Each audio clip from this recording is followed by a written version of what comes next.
বুঝতে কোনো কষ্ট হচ্ছে না যে আজকে সুপরিকল্পিতভাবে একটি সাম্প্রদায়িক উস্কানির মাধ্যমে বাংলাদেশে সাম্প্রদায়িক দাঙ্গা বাঁধানোর পরিকল্পিত পায়তারা চালানো হচ্ছে।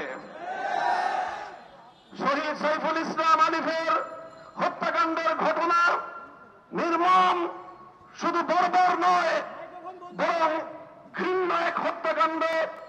প্রকাশ্য দিবালোকে আদালত চত্বরে একটি সন্ত্রাসী সংগঠনের সশস্ত্র সন্ত্রাসীরা একজন তরুণ আইনজীবী সরকারি কর্মকর্তাকে টেনে হিচড়ে নিয়ে হত্যা করবে, এইরকম বর্বরতার দৃশ্য দেখার জন্য বাংলাদেশ প্রস্তুত নয়।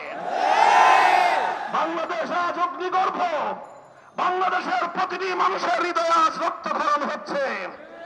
বাংলাদেশের অন্তর্বর্তীকালীন সরকারকে আমরা বলতে চাই, মানুষের এই ক্ষোভ, মানুষের হৃদয়ের রক্তক্ষরণকে আপনারা বুঝবার চেষ্টা করুন এবং যে সকল হত্যাকারী হিসেবে চিহ্নিত ঘাতকদেরকে গ্রেফতার করা হয়েছে তাদেরকেই শুধুমাত্র বিচারের আওতায় আনলে চলবে না।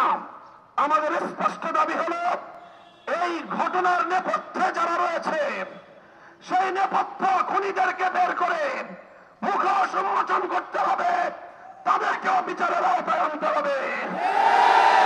শহীদ আলিফ হত্যাকাণ্ডের জন্য ইস্কনের স্পষ্ট মদতদাতা খুনি শেখ হাসিনাকে আসামি করে তার রেসপন্সিবিলিটির বিরুদ্ধে আমরা স্পষ্ট ভাষায় বলতে চাই, বিগত 15 বছর আমরা দেখেছি বাংলাদেশের অভ্যন্তরীণ প্রতিটি বিষয়ে কিভাবে শুধু অসৌজন্যমূলক নয় বরং কূটনৈতিক শিষ্টাচার বর্জিত বাংলাদেশের অভ্যন্তরীণ ইস্যুতে চরম নগ্ন হস্তক্ষেপ করে জনগণকে আহত ক্ষতবিক্ষত করে তুলেছে ভারত।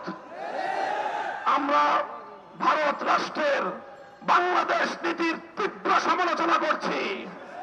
ভারতকে আমরা স্পষ্ট বার্তা দিতে চাই, বাংলাদেশ নীতি পরিবর্তন করো, তোমরা বাংলাদেশ নীতি পরিবর্তন করো। অন্যথায় বাংলার 20 কোটি মানুষ তোমাদের বিরুদ্ধে রাজপথে নামবে। বাংলাদেশ থেকে ভারতের কূটনৈতিক সম্পর্ক ছিন্ন করার জন্য দেশের মানুষ বাধ্য হবে। আমরা স্পষ্ট ভাষায় বলতে চাই, আইন শৃঙ্খলা রক্ষাকারী বাহিনীকে আমরা বলতে চাই, চিন্ময় কৃষ্ণ দাস তার তৎপরতার দ্বারা কথা দিবালোকের ন্যায় পরিষ্কার, সে ভিনদেশী গুপ্তচর হিসেবে ভূমিকা পালন করছিল। বারবার সে তার সেই প্রভুর দেশে গিয়ে সেখান থেকে নির্দেশনা নিয়ে এসে বাংলাদেশের অভ্যন্তরে নৈরাজ্য সৃষ্টি করবার পায়তারা চালিয়েছে। দিনের পর দিন, মাসের পর মাস প্রশ্রয়ে আশ্রয়ে থেকে ভারত এবং আওয়ামী লীগের যৌথ প্রযোজনায় ইসকন তৈরি করা হয়েছে। এই ইসকনকে নিষিদ্ধ করার মধ্য দিয়ে আওয়ামী লীগ এবং ভারতকে স্পষ্ট বার্তা দিতে হবে, বাংলাদেশ তোমাদের ষড়যন্ত্রের কাছে মাথা নত করবে না।